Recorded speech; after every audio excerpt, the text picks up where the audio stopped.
Salam alaikum wa rahmatullahi wa barakatuh. Aujourd'hui, je vais vous montrer un petit peu comment réussir une épreuve de normalisé. Comment répondre correctement et quels sont les points sur lesquels il faut insister pour bien comprendre le texte, les questions et par voie de conséquence pour bien répondre à ces questions. Donc, vous avez donc le normalisé de juin 2006. Oui, dans 2006 ou bien 2020, c'est à peu près la même chose, oui. On fait toujours le même genre de normalisé, oui. Bien que, il y a maintenant 14 ou 15 ans, mais le normalisé reste à peu près identique. Identique à ceux de 2006 ou bien 2002, même 2010 ou bien même les normalisés des années 1990, oui, ils ne sont pas très, très différents de ceux qu'on voit aujourd'hui. Les normalisés de quatrième année, de troisième année collégiale. Donc, vous avez le texte. Le texte parle de Mozart. Bien sûr, si vous ne connaissez pas Mozart, Mozart, c'est un grand musicien. Oui. Même si vous ne le connaissez pas, même si vous ne savez pas que Mozart est un grand musicien, vous pouvez répondre. Donc, vous avez donc le texte, je vais vous lire. Un jour, alors qu'il se promène, Mozart voit venir à lui un mendiant. La première phrase d'un texte est toujours très importante. C'est dans la première phrase qu'on annonce le temps. Donc le temps, c'est un jour. On annonce aussi la conjugaison ou bien le temps des verbes. À quel temps sont conjugués les verbes de cette histoire? Vous avez donc le premier verbe, c'est se promène. Donc un jour, c'est le passé, mais on utilise le présent. C'est un présent d'actualisation. C'est pour bien approcher ou bien rapprocher l'histoire du lecteur. Oui, ça veut dire si vous, bien que l'histoire soit au passé, il est raconté au présent pour qu'il devienne très très proche de nous. Oui, c'est un présent d'actualisation. Donc, donc, un jour, mais c'est le présent. Un jour, alors qu'il se promène, Mozart, donc le personnage essentiel, c'est le Mozart et c'est le mendiant. Mozart voit un mendiant. Oui, un jour. Donc déjà, donc, on connaît le jour, on connaît le temps, on connaît les personnages et on sait à quel temps sont les verbes. Donc la première phrase, elle est très importante. Il faut bien s'arrêter sur la première phrase. Et puis vous avez la deuxième ligne, il commence par les guillemets. Il faut bien faire attention aux guillemets. Donc ce n'est pas l'auteur qui parle, c'est un dialogue. Soit c'est Mozart qui parle, soit c'est le mendiant. Donc on va donc lire la phrase pour comprendre qui parle. S'il vous plaît, mon bon monsieur, ayez pitié d'un pauvre malheureux. Donc, qui parle ici? C'est le mendiant.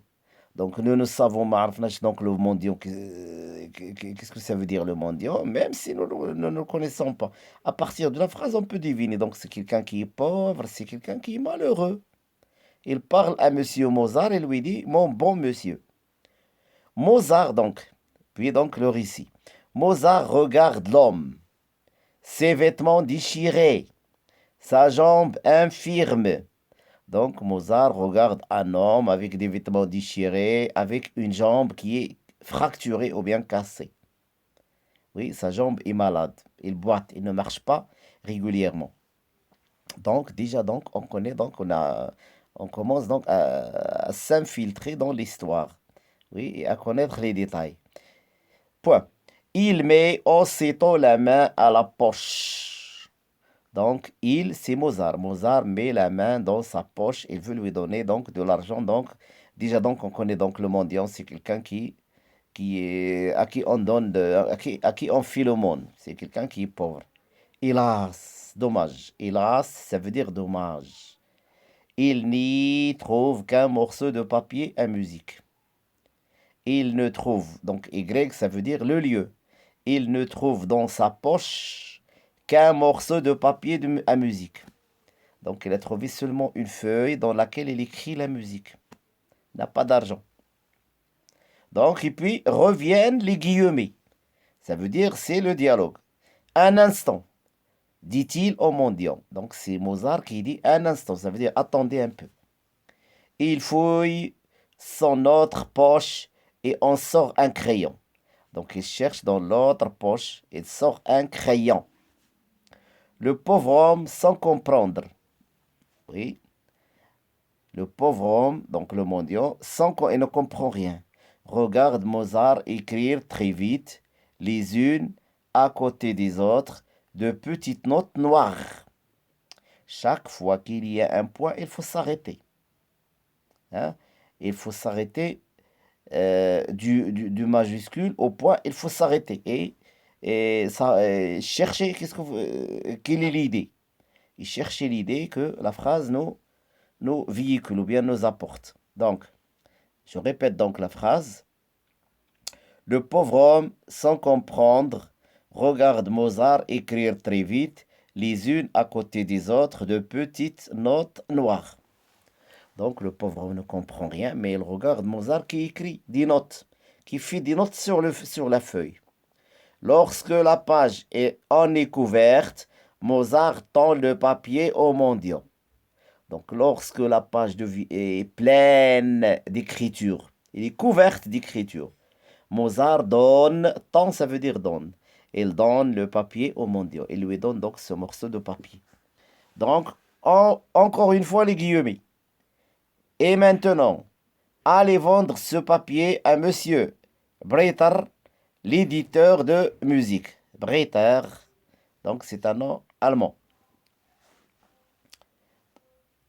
Et maintenant, donc c'est Mozart qui parle. Il dit, et maintenant, allez vendre ce papier à monsieur Breiter. Oui.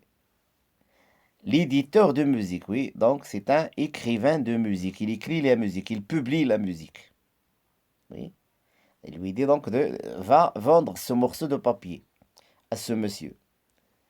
Ce petit bout de papier, personne ne voudra acheter cela. Donc, c'est le mendiant donc qui dit ça. Ce petit morceau de papier, qui va acheter ce morceau de papier? Donc, personne ne voudra en acheter. Ou bien, personne ne voudra l'acheter.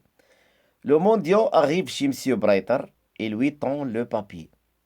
Donc, maintenant, donc, on est devant le magasin ou bien, je ne sais pas, donc le local de M. Breiter. Le mendiant est devant le local de M. Breiter et lui donne le papier. Donc, cette fois-ci, au lieu de faire les guillemets, on a fait les tirets. Ça veut dire, c'est toujours le dialogue. Combien me donnez-vous pour ceci? Ça veut dire, combien vous allez acheter ce papier? C'est le mendiant qui pose la question. Si je ne me trompe, ce morceau est de mon ami Mozart. Bien sûr, je vous l'achète. Voici une demi-couronne. Oui. Donc, le monsieur répond, monsieur Breiter répond, donc il lui dit, si je ne me trompe, donc, ça veut dire, il connaît donc le morceau de papier qu'il vient de Mozart. Oui, bien sûr, je vous l'achète. Donc, il va l'acheter. Et voici une demi-couronne. Ça veut dire une demi-couronne, c'est beaucoup d'argent. Il lui dit, je vais vous donner une demi-couronne. Oui. Le mendiant secoue la tête et se dirige vers la porte. Donc, il secoue la tête, il dit OK, il va vers la porte. L'éditeur offre alors 5 ducats d'or. 5 pièces d'or. 5 pièces d'or. Oui. Que l'homme accepte. Donc, le mendiant accepte ça. Qui aurait cru que ce morceau de papier froissé valait tant? Donc là, c'est l'auteur qui parle. Il dit, qui peut croire que ce morceau de papier vaut ou bien coûte tout cet argent? Le pauvre mendiant n'avait jamais tenu autant d'or dans ses mains. Oui. Le pauvre homme n'avait jamais eu l'occasion d'avoir tout cet argent, oui, en main ou bien dans sa poche. C'est la première fois qu'il voit une telle somme d'argent. Donc, méthode AVDP, texte de lecture 1971. Donc, voici donc la compréhension de texte, comment on le fait donc. Il faut lire phrase par phrase, il faut s'arrêter à chaque point, il faut faire attention aux guillemets, aux tirets, aux majuscules pour connaître les noms des personnes, des personnages et tout ça. Tout ça, ça relève donc de la compréhension de texte, c'est la compréhension de normaliser.